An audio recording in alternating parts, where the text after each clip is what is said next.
И вие не ни помислувате дека може да бидете на тој конгрес во Охрид наследник на Лјупчо Георгиевски, застанува цела машинерија зад.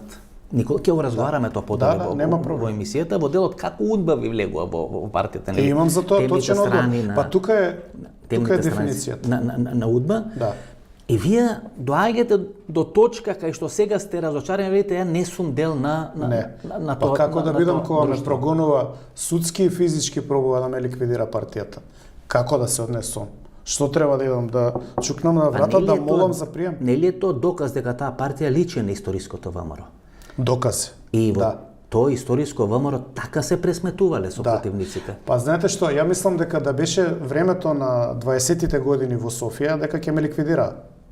Сега има задршки одредени, цивилизацијските придобивки се спени, има закони. Отидоа работите напред и така натаму. Да можат, они ќе ги ликвидираат сите кои што не им одговараат. И сега се чувствувате, значи, ајде, во некоја мини роља на Бранко Чопич, разочарени помалку, а например, што таа револуција, еве, сте биле дел на ВМРО, сте сметале дека ќе направите некоја револуција во Република Македонија? Ние како генерација од 90-тите сметавме дека ќе направиме ренесанса, не револуција, за Македонија. Мислевме дека градиме држава, ја лично мислев дека градиме држава. И тогаш дојде 97-ма, дојдоа проблемите во образованието прво, па дојде 99-та година напливот на бегалци од Косово, војната, НАТО, нападот врз Југославија и така натаму, и дојде 2001 година и со војната. Ја веќе во 2001 година сватив дека таа држава, како држава дефинирана у преамбулата како држава на македонците, е ад акта. Тогаш проба да ја стават ад акта, нели, Солана инсистираше таа преамбула што се вгради 2019 да биде вградена уште 2001 со рамковниот договор. Меѓутоа не успеа затоа што се спротивставивме во собрание.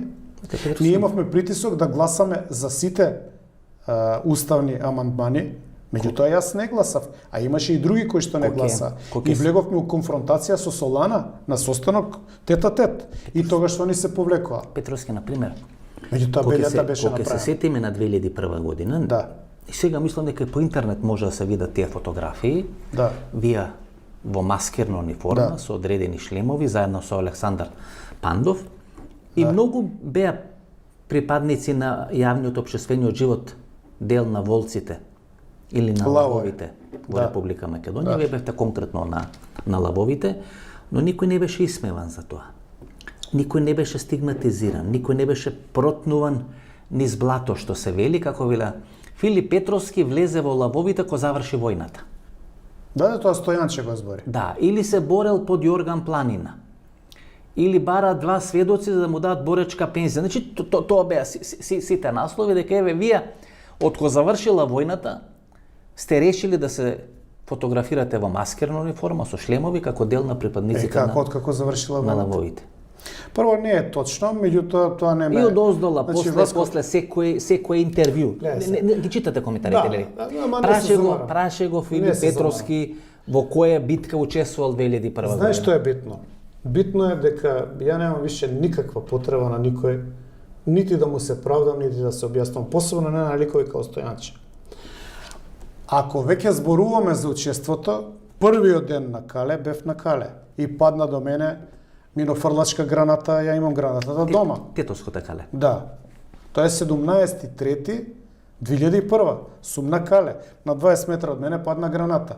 И што сега треба ја да дојам со граната во емисија? Може, еве во наредната емисија ќе донесам граната. Чувате граната дома? Па падна до мене, ќе ме утепаш. Си имате сувенирче. Па тоа е остатокот на перката, пропелерот. Го земав. Среќа што падна меѓу куќи во двор. Значи сте имале борбено крштевање. Не крштевањето, не, значи отидов сте помирисале барут, што се вели. Васко јаве в 91 година во Словенија и во Хрватска на фронт со подобранските единици. Ке ве прашам. Значи не ми беше мене битно да се крштевам. На 63-та подобранска единица во Ниш. Која се сметаше рбет кичма на ЈНА. Нели сме го збореле тоа?